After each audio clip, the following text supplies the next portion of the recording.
Bienvenidos de nuevo a bordo del Literante. Esta semana vamos a hablar de un tema que tiene que ver con la literatura, pero que no propiamente son libros. Sí, ya sé que a muchos les choca esa idea de que literatura es igual a libros, pero no necesariamente. En este caso vamos a transgredir las letras, vamos a ir más allá de la literatura. ¿Esto cómo es posible? Es muy sencillo. Vamos a hacer algo que se llama turismo literario. ¿Qué es el turismo literario? Bueno, el turismo literario es esa capacidad de ir a lugares de nuestros libros. Yo sé que a muchos de ustedes les gusta ir a Hogwarts, a Narnia, digamos a los planetas exteriores de los que habla Asimov, quizás algún otro planeta, alguna otra dimensión, algún otro lugar, a la Tierra Media. Pero eso es imposible. Son lugares que existen únicamente en el imaginario humano. Pero sí hay lugares a los cuales podemos ir y entonces transgredir las letras, ir a esos lugares donde las letras fueron creadas o donde se inspiraron las letras para nacer. Muchos de ustedes dirán, bueno, ¿y eso cómo se puede hacer? Vamos hablando particularmente de aquí, de Guadalajara. Sí, ya sé que para muchos va a sonar muy regionalista, muy localista, pero bueno, pues es el lugar donde yo vivo y es donde yo he podido practicar esto. El primer lugar que visité fue Comala. Comala es el lugar donde se desarrolla la historia de uno de los escritores mexicanos más grandes que ha existido, Juan Rulfo. Juan Rulfo nos cuenta acerca de Comala. La historia de Pedro Páramo inicia con: voy a Comala. Ahí vive un tal Pedro Páramo, mi padre. O algo así.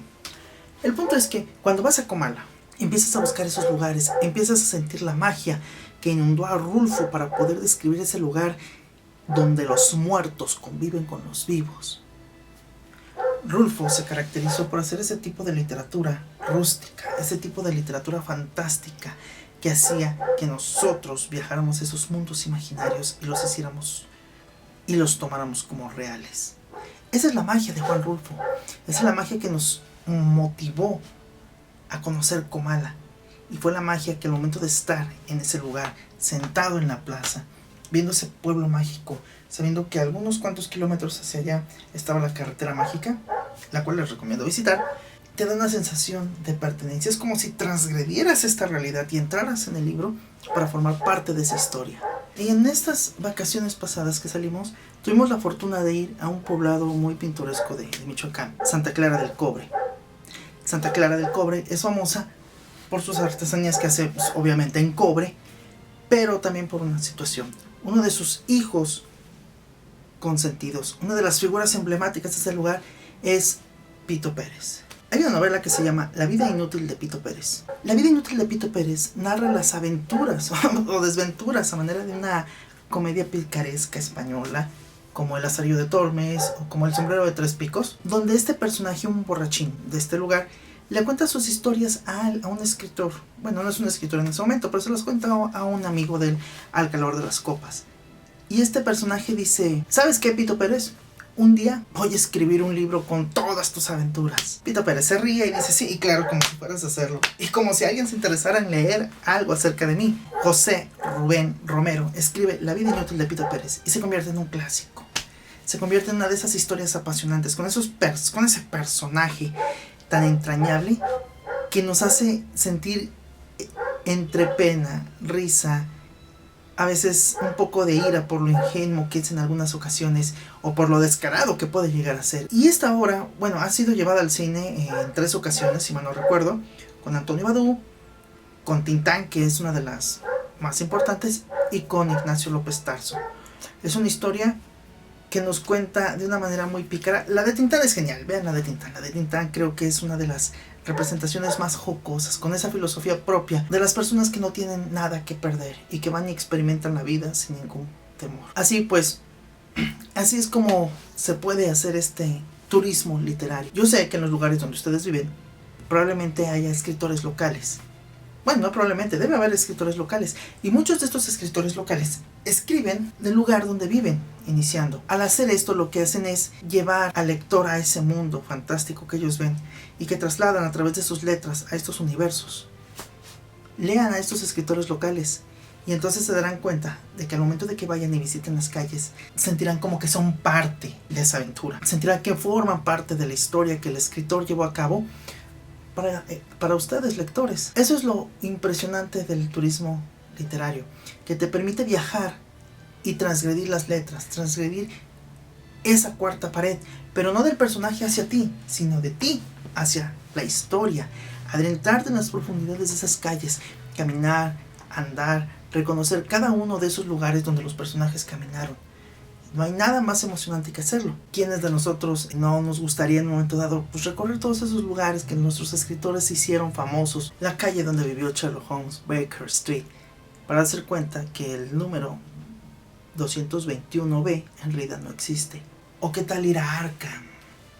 Ir al río Miskatonic, lugar donde Lovecraft creó toda su mitología, por las calles donde Jack el Destripador llevó a cabo todos sus crímenes. Y si tienen la oportunidad de ir a París, visiten el Louvre. Creo que todavía tienen algo que tuvieron que crear debido a la fama que tuvo Código Da Vinci, y que toda la gente llegaba y preguntaba: oiga, disculpe, por aquí es el recorrido que hizo Robert Landon en la historia de Código Da Vinci. No, caballero, es por aquel lado, camina derecho y luego da vuelta a la izquierda. En la siguiente esquina donde se encuentra la Mona Lisa, siga todo derecho hasta el... Oh, gracias, eso está muy amable. Como seguido preguntaban esto, decidieron hacer el Tour Código Da Vinci. ¿Qué es el Tour Código Da Vinci? Era un tour donde tú llegabas, te formabas y te hacían llevar por todo el recorrido en el cual Robert Landon pasó para poder escapar en ese momento dentro de la historia del Código Da Vinci. Eso pueden hacer ustedes. Bueno, si tienen el dinero para ir a París y recorrer el Louvre y aventarse ese tour, pues lo pueden hacer. Pero si no tienen esa cantidad de dinero, pueden hacerlo en sus propias casas. Bueno, en sus propias casas está imposible. Bueno, quizás no tanto. En sus propias ciudades debe haber historias, debe haber escritores que llevaron esas historias a esos lugares. Crear esas mágicas letras que a la postre crearon historias. Les recomiendo que busquen en la Wikipedia, en sus editoriales locales, esas historias, las lean y después visiten esos lugares y se darán cuenta que no volverán a ver a su ciudad de la misma manera. Les recomiendo leer La vida de Pito Pérez, obviamente lean Pedro Páramo y se darán cuenta de que la magia de las letras no solamente es los personajes viajen a nuestra realidad, podemos nosotros viajar a la realidad donde fueron creadas esas letras, darnos en los lugares donde el escritor se colocó para tener inspiración. Y entonces, si prestan atención y guardan el suficiente silencio, quizás escuchen a una anciana gritar a lo lejos: ¡Pedro! Llamando a Pedro Páramo en su niñez, como nos lo cuenta Juan Rulfo en su libro. No olviden suscribirse al canal, si les gustó pues denle like. La próxima semana tendremos una reseña de otro autor que quizás nunca hayan oído hablar de él, lo cual bueno pues va a ser algo muy común en el canal. El canal está hecho para llevarles a ustedes esos escritores que pocas veces tenemos la oportunidad de conocer o de los que tenemos la oportunidad de saber. Así que no olviden nuevamente suscribirse, darle like y nos vemos la próxima semana. Hasta entonces.